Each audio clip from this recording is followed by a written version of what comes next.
The massive doors of the Galactic Council chamber slammed shut with a thunderous bang that echoed through the crystal walls. Inside, hundreds of alien representatives sat in stunned silence, their various forms trembling with fear. The air itself seemed heavy with dread as Ambassador Riley of the Zalani stepped forward to address the assembly. Riley's usually calm blue skin had turned a sickly pale gray, and her normally steady hands shook as she gripped the speaking podium. Behind her, holographic displays showed the horrifying truth that had brought them all here today. Red zones spread across the galactic map like a deadly infection, marking systems that no longer existed.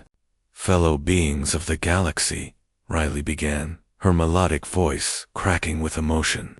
"The Vorthan swarm has taken 3 more systems this week. Belter Prime, home to 12 billion souls, is gone. The mining colonies of Zarian 7 wiped clean. The beautiful garden world of Thisara, where my own grandmother was born, now exists only in our memories." A collective gasp swept through the chamber as the numbers appeared on the main screen. In just 6 months, the Vorthan swarm had devoured 47 star systems, consuming every living thing in their path. Their bioships moved like a plague across space, turning thriving worlds into empty rocks floating in the void.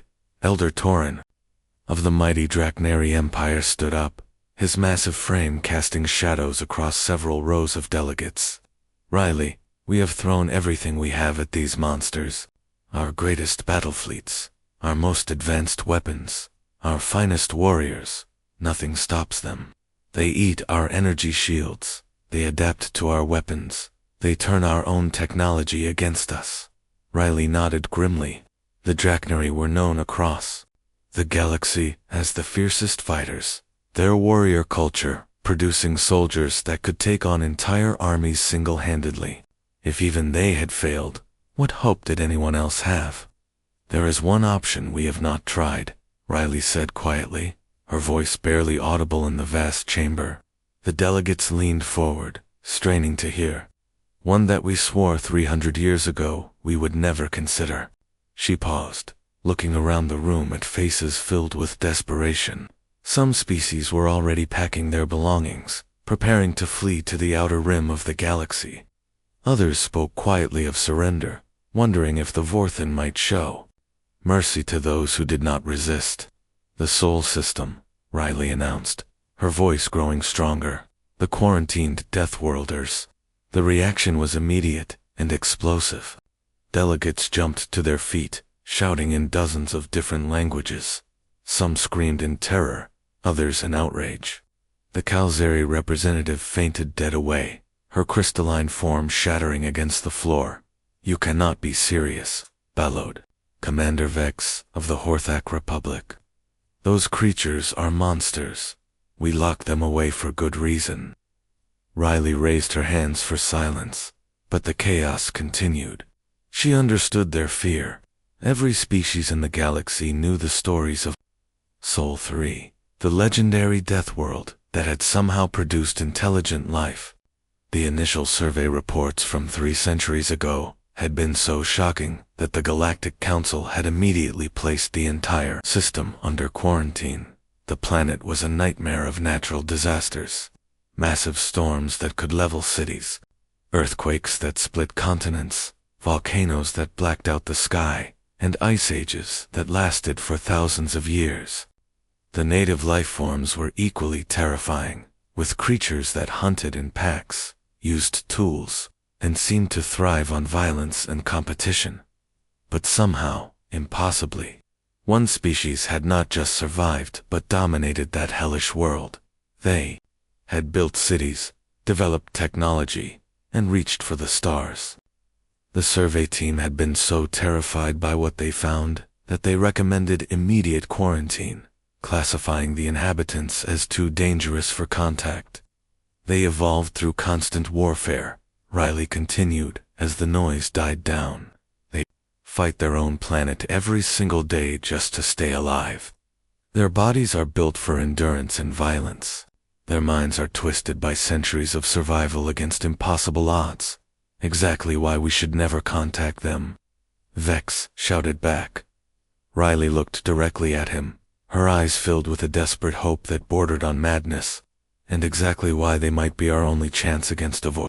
Far across the galaxy, on a small blue world, orbiting an unremarkable yellow star, Admiral Jake Thompson sat in his office reviewing the final reports on Earth's newly completed interstellar defense fleet.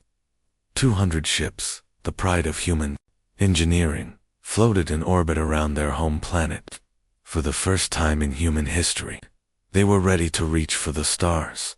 None of them had any idea that the stars were about to reach back. The deep space communication array on Luna Base had been silent for decades. Its massive dishes pointed toward empty space, waiting for a signal that most people believed would never come. Then, at exactly 14:32 Earth Standard Time, every alarm in the facility started screaming at once. Admiral Jake Thompson was enjoying his morning coffee in his office aboard the flagship USS Determination when his personal communicator buzzed with an emergency code he had never seen before. Within minutes, he was staring at a wall of alien symbols that slowly transformed into readable English as the translation software worked its magic. Captain Lisa Carter burst through his office door without knocking, something she had never done in their 15 years of service together. Her usually neat uniform was wrinkled, and her hair looked like she had been running her hands through it in disbelief. "Jake, please tell me this is some kind of elaborate training exercise," she said, her voice tight with tension. Thompson looked up from the translated message on his screen, his weathered face showing a mixture of excitement and concern. "Lisa, sit down. You're not going to believe this." She remained standing, crossing her arms defensively. "Try me. 300 years ago, aliens found Earth. They took one look at us and decided we were too dangerous to contact. They put our entire solar system under quarantine like we were some kind of galactic plague." Lisa's eyebrows shot up toward her hairline. "They what?" Thompson gestured at the screen. "According to this message, they called us Deathworlders because we evolved on a planet that actively tries to kill everything living on it. They thought we were unnaturally aggressive and violent." "Well, they weren't exactly wrong about the violent part," Lisa muttered, thinking about humanity's long history of warfare. "Here's the interesting part," Thompson continued, leaning back in his chair. "Now they need our help. Something called the Vorthan Swarm is eating their entire civilization, and their peaceful, advanced species can't stop it. So they're coming to the scary humans for help." Lisa sat down heavily in the chair across from his desk. "Let me get this straight. These aliens have technology that makes our best ships look like paper airplanes, but they can't handle one enemy species." "That's exactly what I'm thinking," Thompson said with a grim smile spreading across his face. "They've been living in a galaxy where everyone plays nice. They've probably never faced a real fight in their lives." The door chimed, and both officers looked up to see President Williams appearing on the wall screen via secure video link. The president looked like he hadn't slept in hours, and his usually perfect hair was disheveled. "Admiral Thompson, I assume. You've seen the alien transmission." "Yes, sir." "What are your orders?" President Williams was quiet for a long moment, staring off camera at something they couldn't see. "Jake, in all our history, we've dreamed of meeting other intelligent life. We imagined sharing knowledge, culture, maybe even becoming part of some grand galactic community. And instead, they locked us in our room like dangerous children," Lisa said bitterly. "Exactly. But now they need us." The president's voice grew stronger. "I've been in emergency sessions with Congress for the past 4 hours. We're going to help them, not because we owe them anything, but because it's the right thing to do." Thompson felt his pulse quicken. "Sir, are you authorizing military deployment? Full deployment, Admiral? Every ship we have? Show them what humanity is really capable of." Within the hour, every military base on Earth and its orbital stations was buzzing with activity. Commander Mike Davis stood on the loading dock of the USS Defiance, watching as Marines loaded equipment and weapons that most of the galaxy had probably never seen before. Kinetic rifles, explosive charges, combat armor designed to protect against everything from acid rain to solar radiation. Captain Anna Roberts coordinated with the engineering corps, making sure every ship had enough spare parts and repair materials for extended combat. Human ships were built differently than what the aliens probably expected, where other species might use energy shields and elegant weapon systems. Humans built thick armor plating and redundant backup systems for everything. "You know what I love about this," Davis said to Roberts as they watched a squad of Marines practicing close combat maneuvers. "They think we're violent because we survived on a tough planet. They have no idea that everything we've been through has taught us something they've never learned." "What's that?" Roberts asked. "How to fight for something bigger than ourselves. We don't fight because we're angry or because we like violence. We fight because we love what violence protects." As the fleet prepared to depart, Admiral Thompson stood on the bridge of his flagship, looking out at the 200 ships of humanity's navy. Each one carried the hopes and determination of an entire species that had been dismissed as too dangerous for polite galactic society. "Time to show the galaxy what Deathworlders can really do," he announced over the fleet communication system, his voice carrying to every human preparing for their first interstellar war. The swirling colors of hyperspace suddenly gave way to the stark blackness of real space as 200 human warships materialized above Theta Centauri. What they saw made even the most hardened veterans pause in shock. The once beautiful system was a graveyard of twisted metal and organic debris floating in space like cosmic tombstones. Admiral Thompson stood on the bridge of his flagship, watching the tactical display update with grim efficiency. Dozens of alien ships, their sleek hulls scarred and burning, were locked in what looked like their final battle against something that defied easy description. The Vorthan swarm ships weren't built, they were grown. Massive organic creatures, the size of city blocks, writhed through space on tentacles that could crush a battleship. Their surfaces pulsed with veins of sickly green light, and their mouths opened to reveal rows of teeth that could bite through solid steel. They moved with a disturbing intelligence, coordinating their attacks like a pack of cosmic predators. "My God," whispered Captain Lisa Carter, standing beside Thompson. "No wonder the aliens are losing. How do you fight something like that?" Ambassador Riley's voice crackled through the communication system from her damaged ship, the Peaceful Dawn.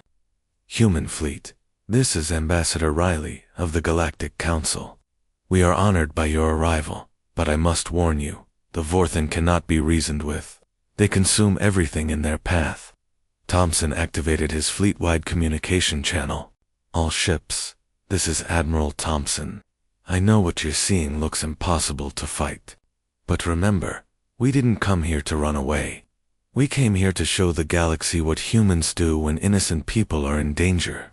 The human ships moved forward in formation, and immediately the differences became clear. Where the alien vessels were smooth and elegant with shimmering energy shields, the human ships looked like flying chunks of armored steel. Thick plates of metal covered every surface, with redundant weapon systems and backup power generators built into every design. Captain Tom Mitchell commanded the assault cruiser, USS Relentless, and he was the first to get close enough to see the true horror of the Vorthan ships. The organic hulls were covered in what looked like eyes, all of them tracking the approaching human vessels with malevolent intelligence. "Sir, their weapons are completely biological," reported his tactical officer. "They're shooting some kind of acid that dissolves our allies' energy shields on contact." Mitchell grinned fiercely. "Good thing we don't use energy shields. All weapons, open fire." The human ships unleashed a barrage that the galaxy had never seen before.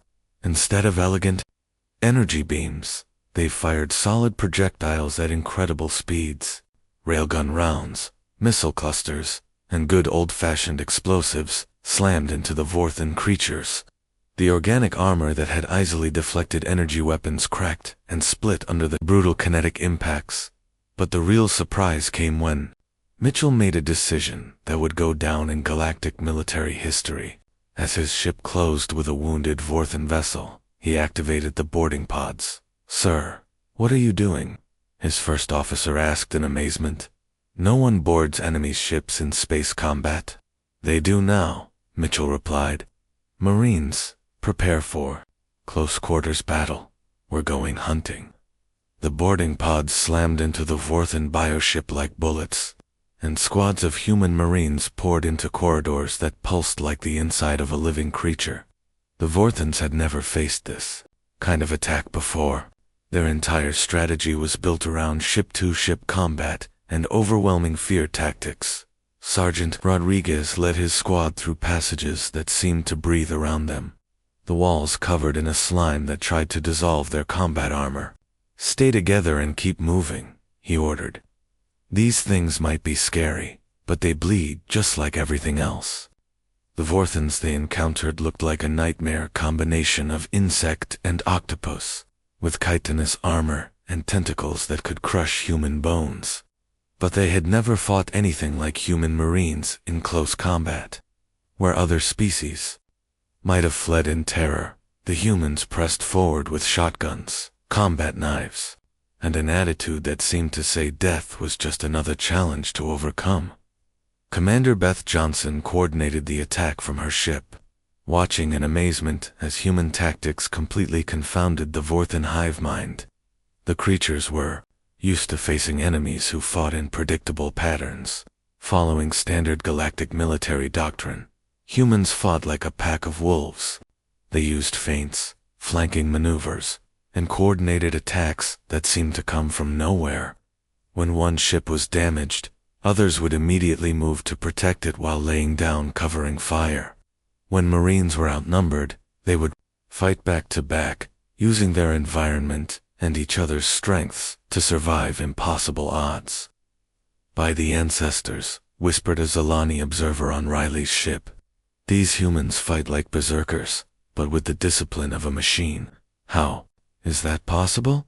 The answer was simple, but profound. Humans had learned to fight not just for themselves, but for each other. Every tactic, every strategy, every moment of courage was built on the foundation of protecting the person next to them. After 4 hours of brutal combat, something unprecedented happened in the galaxy's history. The Vorthan swarm, faced with an enemy they couldn't understand or predict, began to retreat. For the first time in their expansion across the stars, they had met something more dangerous than themselves. The news traveled faster than any ship could fly. Across 1,000 worlds, beings who had given up hope suddenly found themselves glued to communication screens, watching grainy footage of something that should have been impossible. Humans, the quarantined Deathworlders, had done what the entire Galactic Council could not. They had made the unstoppable Vorthan swarm retreat on the crystal cities of Zalani Prime. Crowds gathered in public squares to watch the recordings over and over again. They saw human ships charging straight into the teeth of Vorthan formations, their thick armor shrugging off attacks that would have vaporized any other vessel. They watched Marines fighting hand-to-hand with creatures that had terrorized the galaxy, using weapons that seemed primitive, but devastatingly effective. But it was the aftermath that truly shocked everyone. Instead of celebrating their victory or demanding tribute like conquerors, the humans immediately began helping wounded aliens and sharing their medical supplies. They treated enemy prisoners with dignity and respect, something the Vorthan had never experienced before. Captain Kevin Brown found himself in an unusual position. A career military officer who had spent most of his life training for battles that never came. He was now surrounded by alien commanders begging to learn human fighting techniques. His small office aboard the USS Defiance had become the most important classroom in the galaxy. "The first thing you need to understand," Brown explained to a group of Draknari warriors who towered over him by several feet, "is that fighting isn't just about being stronger or having better weapons. It's about thinking 3 steps ahead of your enemy and working together as a team. The massive reptilian warriors looked confused. In their culture, combat was an individual art form, a test of personal honor and strength. The idea of coordinating with others seemed almost like cheating. Brown pulled up a holographic display, showing the recent battle at Theta Centauri. Watch this section here. See how our ships move. We call it the Wolfpack strategy. When one ship attacks, the others position themselves to cut off escape routes and provide covering fire. The enemy has to deal with multiple threats from different angles. One of the Drachnari, a battle-scarred veteran named General Corax, shook his massive head. This requires perfect communication and trust between commanders. How do you achieve such coordination? Practice, Brown replied simply, and something we call unit cohesion. Every human learns from childhood that we're stronger together than apart. We don't just fight alongside each other, we fight for each other. Meanwhile, on the planet Thesara Minor, Lieutenant Colonel Amy Walsh was running the most unusual military training program in galactic history. Alien soldiers from a dozen different species were learning not just human tactics, but human attitudes toward combat and sacrifice. Walsh stood in front of a mixed group that included graceful Zilani, massive Drachnari, and crystalline Horthak beings. Despite their vastly different biologies, they all shared the same expression of confusion as she explained a concept that was completely foreign to them. The rule is simple, she said, her voice carrying the authority of someone who had led troops through impossible battles. No matter how bad things get, no matter how outnumbered we are, we never abandon our wounded, never leave a soldier behind. A young Zilani cadet raised her delicate hand. But Colonel Walsh, what if saving one wounded soldier puts the entire unit at risk? Surely the logical choice is to sacrifice the one for the many. Walsh's expression softened, but her voice remained firm. Logic has its place, but heart has its place too. When your people know that you'll never abandon them, they'll fight harder than you ever thought possible. They'll take risks and make sacrifices because they trust you completely. The transformation was remarkable to watch. Alien crews that had previously fought as collections of individuals began moving like single organisms. They developed hand signals, backup plans, and the kind of battlefield intuition that could only come from absolute trust in your teammates. The Vorthon swarm found themselves facing an enemy they couldn't comprehend. Their hive mind was perfectly designed to overwhelm and terrorize isolated opponents. But humans didn't fight alone. When one human fell, 2 others would immediately move to protect them. When a ship was damaged, the entire fleet would reorganize to cover its retreat. Even more confusing to the Vorthons was the human response to pain and injury. Other species would flee or surrender when wounded, but humans seemed to fight harder. When cornered, they had battle cries that they would shout even when facing certain death. Sounds that somehow gave strength to their allies and struck fear into their enemies. Colonel Dave Parker became a legend throughout the Allied fleet after the Battle of Rigel 7. His ship had been surrounded by 6 Vorthon biovessels. His engines were dead, and half his crew was wounded. Any reasonable commander would have surrendered or tried to negotiate. Instead, Parker activated the fleet-wide communication channel and shouted words that would be remembered for generations. Pain is temporary, but victory is eternal. All ships, this is Parker. We're not running, we're not hiding, and we're sure as hell not giving up. Let's show these things what humans do when someone threatens our family. The effect was electric. Ships that had been falling back suddenly turned and charged toward the enemy. Wounded crew members dragged themselves back to their stations. Engineers worked miracles to keep damaged weapons firing just one more time. The Vorthon hive mind, designed to process fear and submission, simply could not understand creatures that became more dangerous when they were hurt and angry. Their Perfect coordination began to break down as they faced opponents who seemed to thrive on chaos and impossible odds. By the end of that battle, every species in the galaxy knew that something fundamental had changed. The age of peaceful coexistence was over, but something better had taken its place.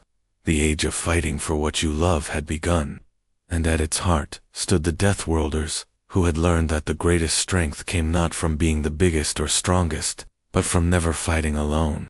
The massive Vorthan bioships limped away from their latest defeat, their organic hulls scarred and bleeding strange fluids into the void of space. For the first time in their 1,000-year expansion across the galaxy, the unstoppable swarm was actually stopping. Behind them, they left something they had never encountered before, an enemy that had grown stronger with every battle, instead of weaker. Admiral Thompson stood in the Grand Chamber of the Galactic Council Station, looking out at faces that had once viewed him and his species with fear and disgust. Now those same faces watched him with something approaching reverence, though many still seemed unable to believe what had happened over the past year. The chamber itself was a marvel of alien architecture, with crystalline walls that seemed to sing with harmonious tones and gravity fields that allowed representatives from different worlds to stand comfortably regardless of their native environment. But all that beauty and technology hadn't been enough to stop the Vorthan when they came calling. Ambassador Riley stepped forward, her usually composed demeanor showing cracks of emotion. "Admiral Thompson, on behalf of the Galactic Council and the billions of beings across our territories, we offer humanity our deepest gratitude. You have saved us from extinction." Thompson nodded respectfully, but his weathered face remained serious. "Ambassador Riley, we didn't come here for gratitude. We came because it was the right thing to do." A murmur ran through the assembled delegates. The concept was simple enough, but the implications were staggering. Here was a species that had been locked away as too dangerous for civilized contact, and they had risked everything to help complete strangers, simply because those strangers needed help. Elder Torin of the Draknari Empire, his massive frame now bearing scars from battles, fought alongside human marines, raised his clawed hand. "Admiral, your species has proven that our initial assessment was completely wrong. We thought you were dangerous because you were violent. We now understand that you are dangerous because you are willing to sacrifice everything for what you believe in." Thompson smiled grimly. "With respect, Elder Torin, I think you still don't completely understand us. We're not warriors because we love violence. We're warriors because we love what violence protects. Our families, our friends, our future, and now, apparently, our new galactic neighbors." The words echoed through the chamber with the weight of a fundamental truth that would reshape galactic civilization. Other species had always viewed warfare as a necessary evil, something to be avoided whenever possible. Humans had shown them that sometimes fighting wasn't about conquest or survival, but about love expressed through action. Commander Vex of the Horthok Republic, who had once argued against contacting the Deathworlders, now stood and spoke with obvious emotion crackling through his translator. "The Council formally requests that humanity accept full membership in our alliance, with Earth designated as the headquarters for our new joint defense forces." The vote was unanimous. For the first time in 3 centuries, Sol System's quarantine was officially lifted, and humanity took its place among the stars, not as conquerors or outcasts, but as protectors. General Rachel Green found herself with the most important job in the galaxy. The newly established Terran Defense Academy on Luna had waiting lists from every civilized world. Alien cadets who had grown up in peaceful societies now wanted to learn the human way of war. The first lesson, Green explained to her latest class of mixed species recruits, is understanding what you're really fighting for. It's not about territory or resources or proving who's stronger. It's about making sure the people you care about can live in peace. A young Zalani cadet, her blue skin marked with the ritual scars that showed she had survived the Vorthan attacks on her homeworld, raised her hand. "General Green, My people have always believed that violence only creates more violence. How? Do you justify what you do? Green's expression softened. Because sometimes, Cadet, the only thing standing between innocent people and those who would hurt them is someone willing to get their hands dirty. We don't fight because we want to. We fight because someone has to. The Academy became legendary throughout the galaxy. Alien officers learned not just human tactics and strategies, but human values. The concept of unit loyalty, of never leaving wounded comrades behind, of fighting harder when the odds were worst, spread like wildfire through the galactic military forces. Captain Chris Evans commanded one of the new integrated ships, with a crew that included humans, Draknari, Zalani, and half a dozen other species. As they patrolled the former Vorthan territory, now peaceful and slowly beginning to rebuild, he watched his alien crew members practicing the morning ritual that had spread throughout the fleet. "We are the shield between the darkness and the light," they recited together, their various voices creating a harmony that transcended species barriers. "We are the guardians of those who cannot guard themselves. We are the price that peace demands." The transformation was complete. The galaxy had learned that sometimes the most dangerous predator makes the most devoted guardian. The peaceful species that had once lived in terror now slept safely, knowing that somewhere in the darkness between the stars, human ships patrolled, with crews that had learned the most important lesson Earth had to teach. Strength wasn't about being the biggest or having the best weapons. Real strength came from being willing to stand between evil and innocence, no matter the cost. The age of human protection had begun, and with it, a new chapter in galactic history, where love was defended, not with words, but with action. The Deathworlders had come home, where Triclod can make mistakes. Please double-check responses.